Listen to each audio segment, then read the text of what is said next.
Today, I'm joined by Scrum.org professional Scrum trainer Duncan Maddox, and we are talking about the things that we wish we'd known back when we started out with this whole Scrum thing.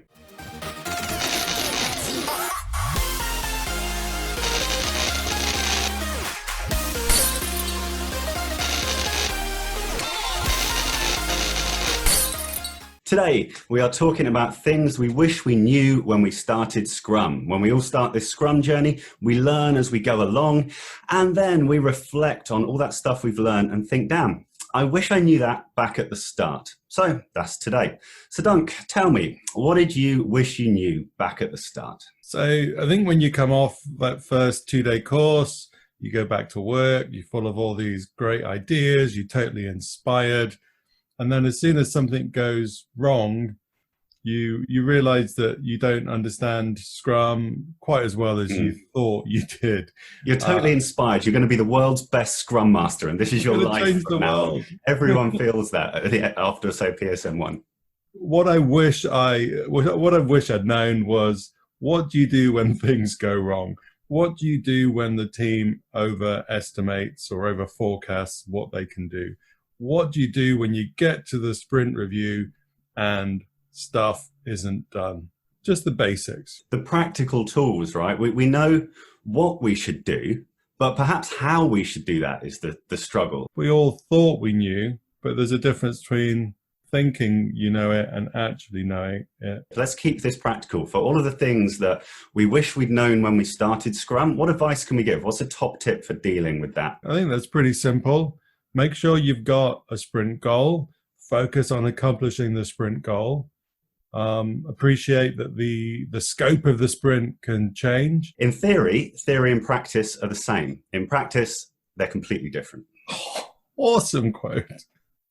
Okay, so that's my first thing. That's probably the most obvious thing I wish I'd known. So what about you? What do you wish you'd have known after your first 2-day course?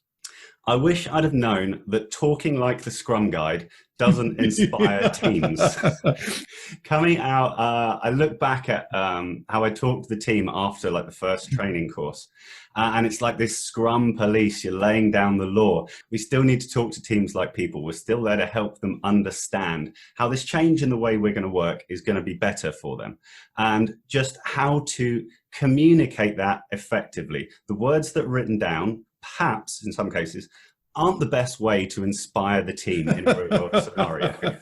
Any sentence involving the word empiricism is not what you should be saying in the real world. Exactly. Having that emotional intelligence to recognize that talking about empiricism, transparency, inspection, adaptation, all of this stuff is what we're trying to do. But that's not the best way to say it in some cases. It sounds very abstract and disconnected from the real world.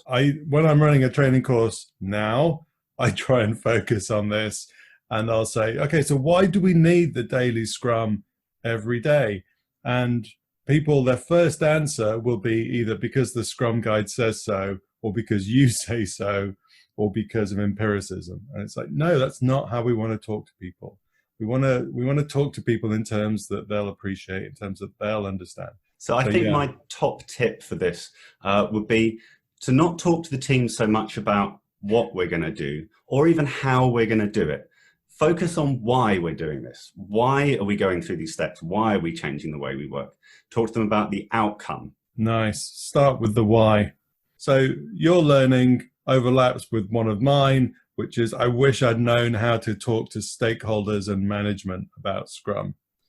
I famously remember one of the first stakeholders, then I'd explained all about Scrum, and I'd probably said empiricism and transparency and self-organizing teams a few times.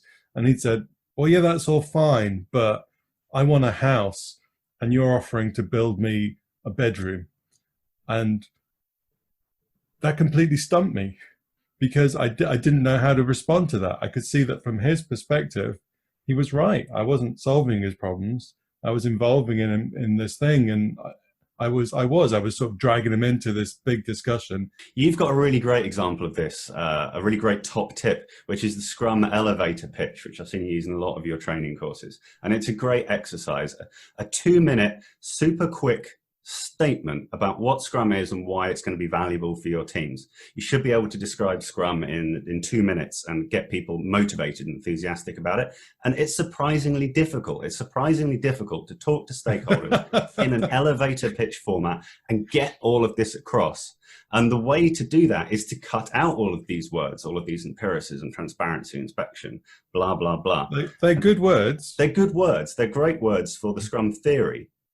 But for talking to stakeholders, they probably don't want to know about Scrum theory. They're going to be focused on value, the value that Scrum gives them. And this elevator pitch is a great little practice exercise for how can we emphasize the value rather than simply that we have a 15-minute stand-up every day, and that's apparently brilliant. Absolutely. If you're talking to someone who's at management level, you want to focus on what they're interested in, which is, aren't you tired of projects getting delivered late? And over budget and poor quality, and you only finding out a week or two before the deadline that it's not going to happen. And if the answer to that is yes, well, Scrum is going to solve that problem because it gives you a lot more visibility on your progress towards those business goals. Totally. It's using the appropriate register. Register is the words that we use for who we're talking to. So it's a great tip to recognize who we're talking to and communicate using the appropriate register. What stakeholders are interested in hearing about, it's going to be different to what a development team member who's struggling with a problem is going to be interested in. It's going to be different to what the product owner is going to be interested in. And it's probably different to what another Scrum Master is going to be interested in. And I think this links maybe to one of yours, which was when I came out of my first Scrum Master course, I didn't even anticipate that people might not be delighted to be involved in some kind of Scrum team. The fact there was any resistance or pushback kind of surprised me. Not everyone we talk to is going to get this Scrum thing straight away. They're not going to immediately see the benefits and be on board. There are going to be challenges. There could be pushback. There could be resistance. And that's totally fine. Those are probably valid concerns if somebody from the organization is raising those concerns, and they will happen. So yeah, I wish I had known starting out on this that not everyone is going to get it.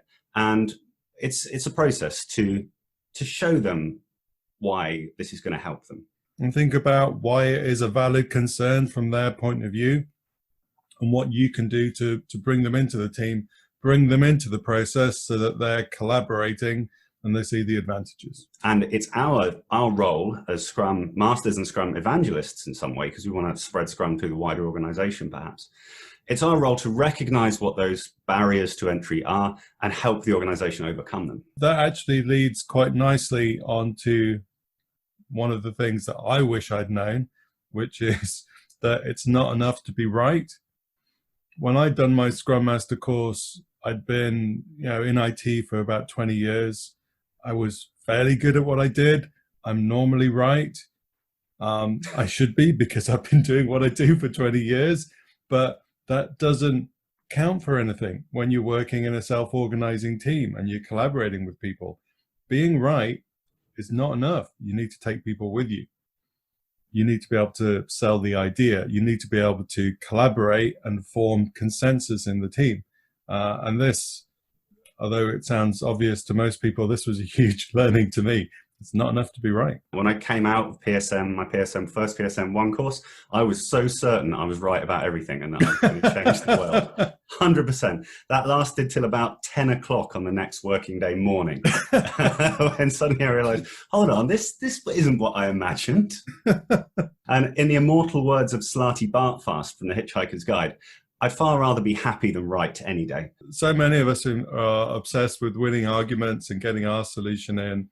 And one of my big learnings along the way was that you want a team where the team are all happy, the team are all pulling in the same direction, and there's got to be some give and take there. That also kind of leads into one of the things that I wished I knew too, is that the Scrum Master doesn't have to be a magician. It's not the Scrum Master's role to suddenly magically solve every problem. Proposing wrong, as long as we come to the table, if we're trying to solve a problem, say, we come to the table with at least a proposed solution. It doesn't have to be the best solution, it doesn't even have to be a great solution. It just needs to be a starting point. It can be a wrong solution. And then the team can take that on, run with it, and get to what we all consider to be the best solution. I don't think you're alone here. I've had quite a few people come away from especially the advanced Scrum Master courses, saying, I realize now that the Scrum Master, I realize now that the Scrum Master doesn't have to be a magician, that they don't have to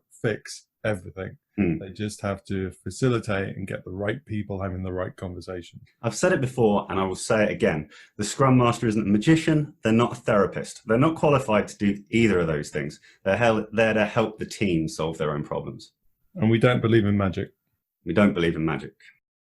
Okay, Dunk, so let's wrap this up. What are your closing thoughts? When we come out of our first Scrum course, we've got a lot of certainty. And as soon as we get back into the real world, we very quickly lose that certainty, and we understand that Scrum involves probably a lot more negotiation and give and take than we maybe imagined.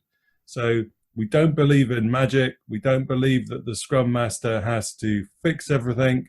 And we also realize that other people have totally valid points of view, and we might need to start thinking about Scrum and the whole product development process from their point of view, in order to bring them on board. It sounds a lot like that thing. I can see why Scrum would work for other people, but it probably won't work for us. It must be very tempting to think that as soon as you get back out into the real world, you're trying to implement Scrum for the first time, doesn't work the way you think.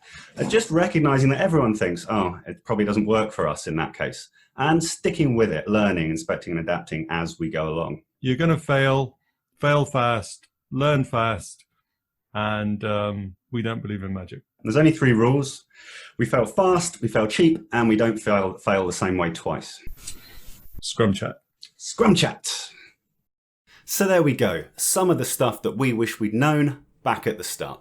If you found this video useful, helpful, or informative, please go ahead and click that little like button and have a think about subscribing to the channel. This has been the Scrum Master's Guide to the Galaxy, and we will see you on the next one.